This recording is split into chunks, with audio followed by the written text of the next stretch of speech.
우리 한 학기 마지막 시간입니다. 행복하죠? 한 학기의 마지막 영상이고요. 자, 우리 한 학기 동안 뭐 배웠는지 생각을 하면 우리 조선 후기부터 들어왔어요. 임진왜란, 병자호란, 양란을 거치면서 우리 조상들이 힘들었습니다. 하지만 뭐 했어요? 열심히 농사를 짓고 열심히 이제 실학이 들어오고 하면서 그것을 극복해 나가는 과정이었죠. 극복해 나가다가 일제강점기가 들어오게 되는 거지요. 강점기 들어오기 전에도 열심히 조상들이 들어오지 않기 위해서 열심히 노력했다. 일제가 우리나라를 지배할 때에도 우리가 뭐 하기 위해서 광복하기 위해서 열심히 노력을 하였다.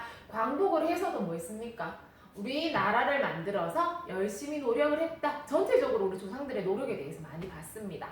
그러면 자, 우리 민주화 일으키기 위해서 노력했고 경제 발전 일으키기 위해서 노력을 했어요. 이런 여러 노력을 해서 오늘은 마지막 시간이니까 뭐 해야 될까? 조상들에 대해서 공부하기보다는 뭐에 대해서 우리가 이제 무엇을 할까에 대해서 공부하는 시간입니다. 그래서 대한민국의 미래와 평화 통일, 이제 미래에 대해서는 조상들이 주역이 아니지요. 누가? 여러분들이 직접 미래의 주역이 되어서 우리나라를 이끌어가는 사람이 되어야 되는 거예요. 그래서 평화 통일과 미래의 대한민국을 위해서 누구? 바로 여러분들의 자세예요. 선생님 세대보다는 이제 자라날 여러분들의 자세.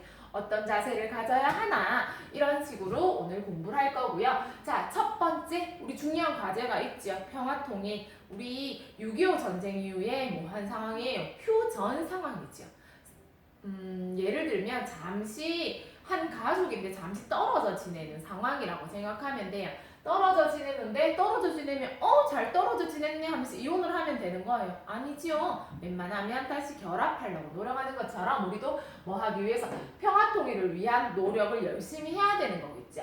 자, 남한에서는 6.25 전쟁 이후에 산업화와 민주화가 일어났고요. 열심히 이룩했고 통일을 위한 노력을 하고 있는 상황이에요. 우리 남한의 상황은 여러분들이 이제 계속 해왔기 때문에 알 거고요. 이제 북한의 상황 한번 보겠습니다. 맨 먼저 정치, 어떤 정치 체제를 가지고 있나에 대해서인데요.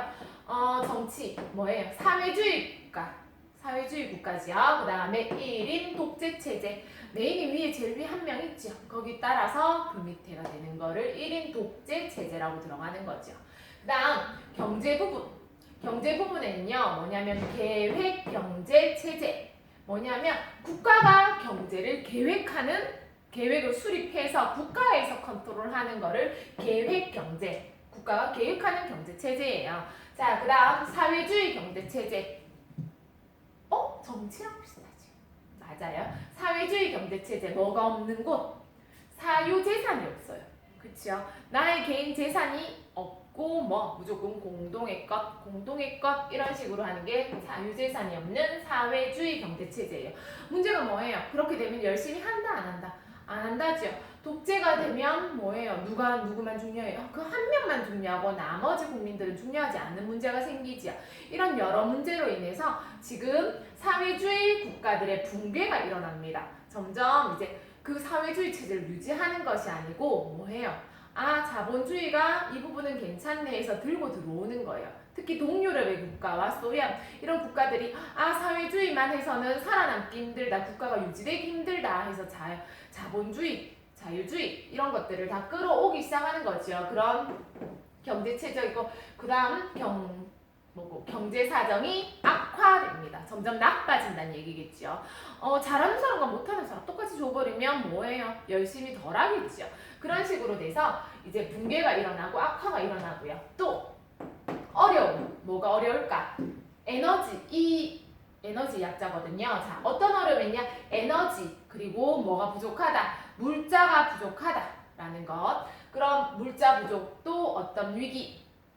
식량 위기. 먹을 게 많이 없는 상황이 되는 거죠. 지금처럼 여러분들처럼 열심히 잘 먹는 것이 아니고 부족한 상황, 그런 어려움이 생기고 있는 상황이고요. 북한에서는. 자, 분단이 된 다음에 남북에 같이 문제도 있을 거겠죠. 분명히 북한의 문제만 있는 게 아니잖아. 나눠져 있으니까. 어떤 문제가 있냐면 전쟁에 대한 공포. 우리 지금 무슨 상황이라 했어요? 휴전 상황이라고 있습니다. 나눠지지 않았어요. 잠시 쉬는 기간이기 때문에 당장 오늘 밤 전쟁이 일어나도 해도 가능한 얘기가 되는 거죠. 그런 공포가 생기게 되고요. 그 다음에 우리 뭐 이산가족 문제, 6.25가 끝나고 나눠진 이산가족 문제가 있고요. 자, 전쟁이 언제 일어날지 모르니까, 북한이 언제 쳐들어올지 모르니까, 남한에서 어떻게 될지 모르니까 양쪽에서 서로 다 뭐를 해요? 군사비 지출이 점점 늘어나고 있는 상황이에요. 점점 좋은 물건, 점점 첨단 기술을 가진 그런 군사 용품들을 계속 사모으게 되는 거죠. 그런 군사비 지출을 많이 하고요. 조금 슬픈 얘기예요. 처음에는 같은 나라에서 언어가 같았는데 말은 한국어인 것 같은데 저게 무슨 말이지? 하는 그런 언어 차이가 생기는 거예요. 그런 식으로 문제점이 생겼습니다. 근데 그대로 놔둘 수는 없겠죠. 이거를 위해서 뭐 해야 될까? 노력을 해야 되겠지. 어떤 노력이 있었냐? 1970년대 이제 박정희 정권 때부터 북한과 파이팅 싸우는 게 아니고 이제 같이 교류해야 된다, 화합해야 된다, 그런 것들이 움직임이 일어나기 시작합니다. 그래서 1970년대 화해와 교류가 시작하게 되었습니다.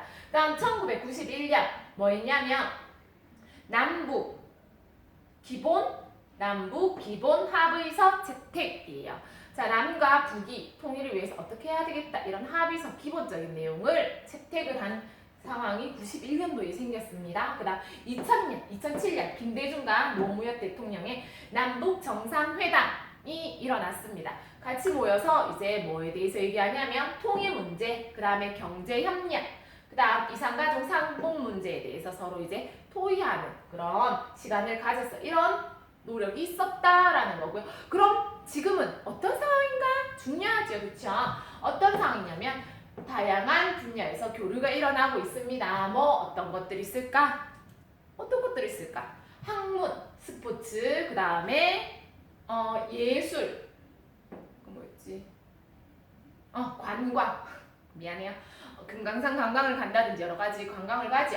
그래서 학문, 스포츠, 예술, 관광에 대해서 교류가 일어나고 있고요. 그 다음 시드니 올림픽 때는 무슨 사건이 있었냐면 남과 북의, 그러니까 스포츠단이 선수들이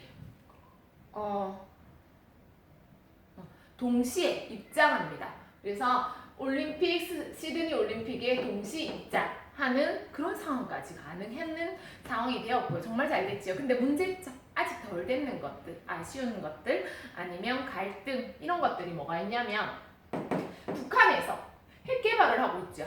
그렇죠? 핵 보유고 있죠. 핵 개발을 하고 계속 핵 개발을 하고 있고요. 그 다음에 장거리 미사일 발사 실험을 하고 있습니다. 조금만 텅 이런 식으로 열심히 실험을 하고 있는 상황을 보면 걱정된다. 전쟁의 공포가 다시 오는 거죠.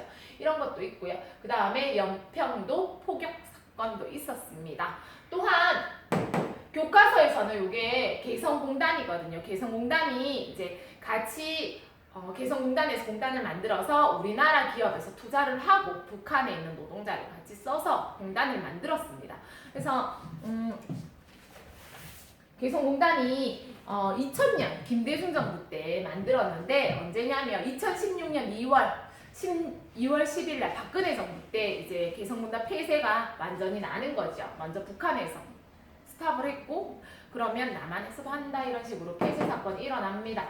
그래서 요거 교과서가 편찬 나온 다음에 폐쇄 사건이 일어나서 교과서에서는 개성공단만 나와 있습니다. 폐쇄가 되어서 조금 그런 갈등 상황이 있다라는 거 알고 있고요. 자, 이대로 놔두면 될까 안 될까? 안 되겠지요. 뭐를 바탕으로? 신뢰를 바탕으로 남과 북의 차이를 점점 좁혀가서 평화 통일을 이룰 수 있도록 여러분들이 열심히 노력을 하셔야 되겠죠.